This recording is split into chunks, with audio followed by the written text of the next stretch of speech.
It's here! All 20 feet of it! Now all we have to do is get it in that hole. This is just one of the 8 million real Christmas trees which will be bought this year. What about that? One village Christmas tree. Here's what's still to come on tonight's Countryfile. Adam is guarding a potential shepherd of the future. So what's your favourite so far? The ball ones, I think. Owen's favourite so far? Well done, you. Ellie's making the most of the dark winter skies to go stargazing. It surprises me, actually. I didn't think you could do something quite as simple as this. And will hopefully be bringing comfort and joy to the villagers of Clifford Chambers. Hey! Lovely. Now all we need are a few decorations, and Jules is on the case. Deck the halls with boughs of holly, fa-la-la-la-la-la-la-la-la.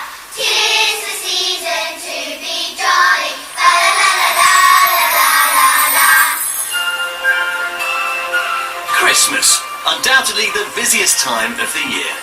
Everyone's rushing around like mad, gathering all sorts of decorations to dress the house for the festive season. Look at this. Wreaths, stockings, fairy lights, tinsel. When it comes to Christmas decorations, the list is potentially endless, as indeed are the queues, because the chances are everybody is trying to buy exactly what you are. But it wasn't always like this. Rewind to medieval times, and it wasn't the high street that was so busy. It was the woods. Everything you needed to deck your halls could be found in here if you knew what to look for.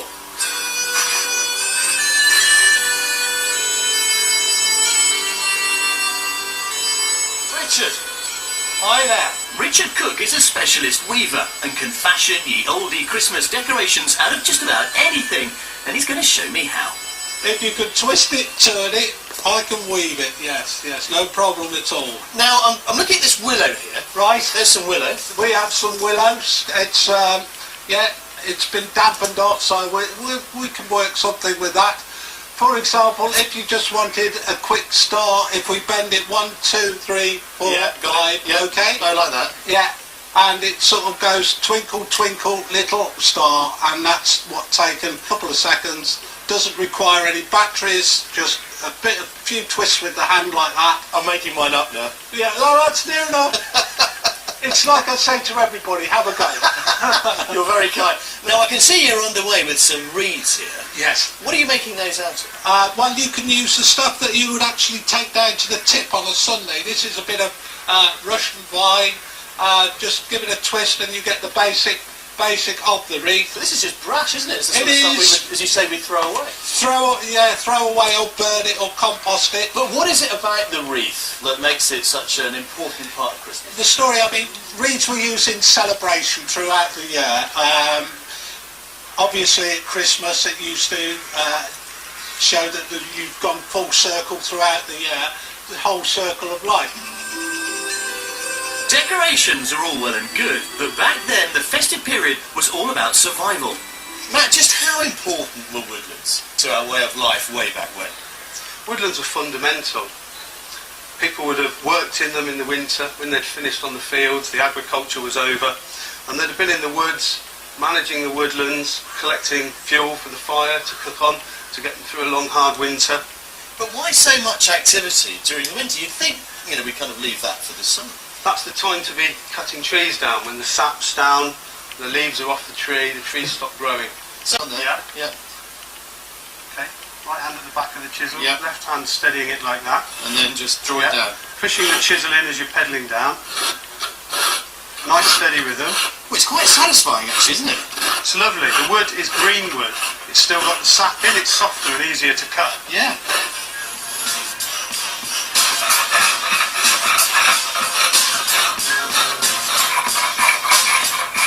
The standard you're looking for is one of these. That's very nice, isn't it? Okay, that's what I've got to... That's what you're aiming for. Got to get to. Right, leave it to me, mate. How long have we got?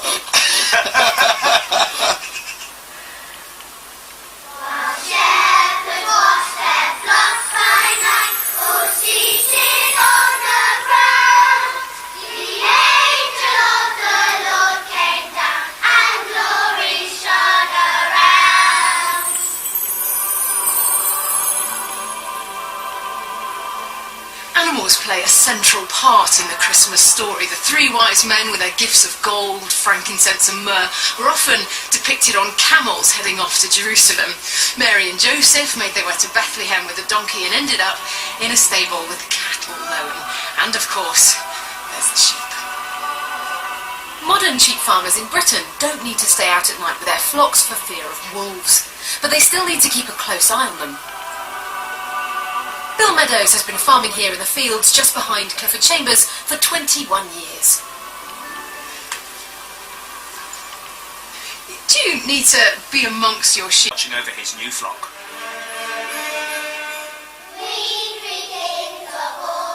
Adam helping a new shepherd kickstart his flock. Now earlier on, thanks to Stratford, we got a bit of dramatic reconstruction of the moment the Archangel Gabriel appeared unto the shepherds. Ryan's belt, sort of 3 stars across his middle. You've got what look like 3 stars hanging from his belt, being his sword. But actually, if you look, even just with a pair of binoculars, you'll quickly realise that the middle of those 3 stars doesn't quite look like a star anymore. That's actually the Orion Nebula. A big cloud of gas and dust, and you've actually got stars being born inside that cloud. Your next step from there is going to be the star Rigel, making up one of Orion's knees. Really bright blue star, prime of its life. Opposite extreme, you've got Betelgeuse, or Betelgeuse for astronomers with a sense of humour. Really obviously red star. Even just with the naked eye, you'll see it as being really, really red. And that star is very, very close to the end of its life. We can see how unstable it is, but we don't know how unstable it needs to get before it blows up in what we call a supernova. Wow. Going back to our Christmas story, what is the scientific theories around what bright star that rose for the three wise men to follow? But we've basically got 3 theories. Either it was a very bright comet, which would move across the sky and potentially lead the 3 wise men. You could have a supernova, a star blowing up, or even just a group of planets all sitting at the same point in the sky. Around, I think it's about 4 BC, you've got Jupiter, Saturn and Venus all sat very, very close together in the sky. So with a telescope you'd be able to separate them, but of course they didn't have that technology. So just looking with their eyes, they'd see that as one very, very bright star. Very interesting stuff. A new take on the nativity story. Definitely. Science take.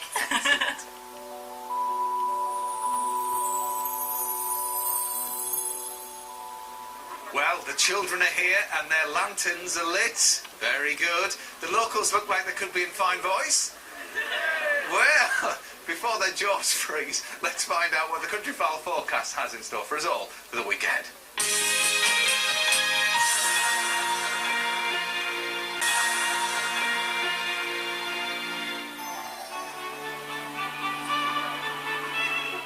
Welcome back to Clifford Chambers, where our mission was to recapture the spirit of Christmas. We've invited the villagers to get together and join us for a festive celebration on the green.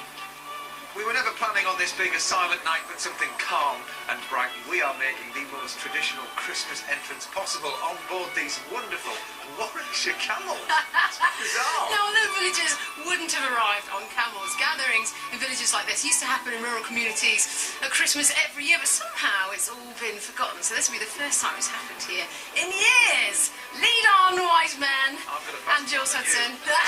Sorry, Jules. How regal does this feel? Hang on. Who's going down first? I'm going on our way. Well done, Jules. All right, John. Well done, Camel. There's a lean back. Wait, that was a bit sharp. Right. Hello. Write it down. Oh, very good. That's pretty elegant. That was absolutely delightful. I think we pulled off our descents quite gracefully. I think you're putting anyone. So whilst Ellie and I catch up with our guests, John and Jules are displaying their Christmas offerings. There we are, some candlesticks. Here we come with our gifts. What have you got there, John? Well, I've got my gold, frankincense and myrrh, locally produced. This is gold ale, you like that? Hey, how about that? I made that. Well done. There we are. Well, do us a favour, put some candles in there. Yeah, I'll put the wreath out. There we are, look. There we are, very Christmassy. Well, the Christmas spirit is flowing, but how's Ellie's figgy pudding going down? Vicar Martin Gorick is about to taste it. Tell me what the verdict is. I made it myself. Very good. Did you? I did. Fantastic, Wow, is it Ellie. real? Thank you very much. Really good. So what do you reckon to our gathering then, Martin? I think it's wonderful. Yeah? Really nice. Got lots of friends here from the village. All sort of excited to be together. Sort of cold. Yes, but it is. But a warm feeling. Exactly. A very warm feeling. Really nice. Do you think you would do a gathering like this again in future years? Oh, I think so. I mean, if we could get a little band out here, sing some carols or something like that, it'd be brilliant. Excellent. Yeah. Good Lovely. community spirit. We like it. I need to restock You've my figure run out. pudding. I have. Now, where's it all gone? I better replenish. Yeah, good nice for to see you. Yeah. See you in a bit. Thank you. Cheers. I'm on the hunt for Morris. He's lived in this village for 80 years, and when he was a lad, Christmas was much more of a community occasion. Morris, can I interest you in a god Yes, cake? you can. Thank you ever so I much. tell you what, before you shove that in your mouth, what do you think of all of this? It's beautiful. Never seen a gathering like it before for years. Really? Beautiful. Did you think it would ever happen again? No. No. Never surprised. Oh. Yeah. And here we are, the foot of the Christmas tree, which is sparkling away beautifully. Everybody's here having a great time. Donkey, what did you think to the arrival of the camels? I thought that was brilliant. You got tears in the eyes. Oh, yeah. Morris, Great. bless you. Thanks. Oh, listen, a very Merry Christmas to you. Thanks to you. Oh, my friend, anyway, enjoy that. I will. Thank you. It's a great atmosphere tonight, though, isn't it? You enjoying yourself? How long have you lived around here? 53 years. I've never seen anything like this. No, we haven't. What do you think about miniature donkeys? Would you like one of these for Christmas? There you go. There's your candle. Are you going to sing for me in a minute? Want to hear your singing voice? What I've got here is a bit of mistletoe. Give us a kiss.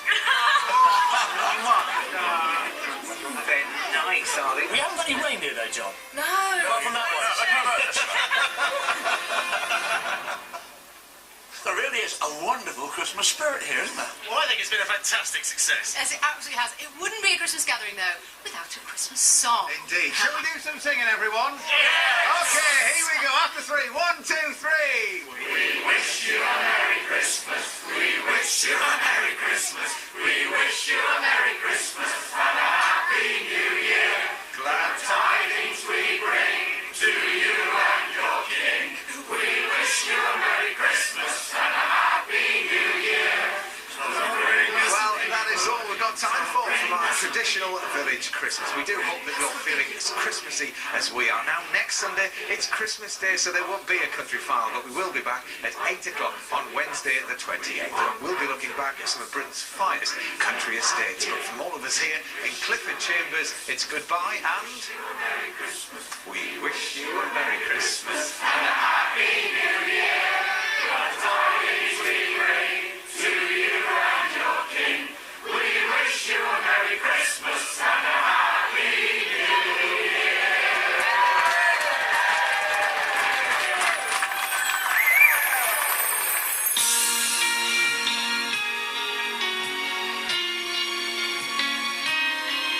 Well, there's one man and his dog joined Matt for the singles rounds by pressing the red button now.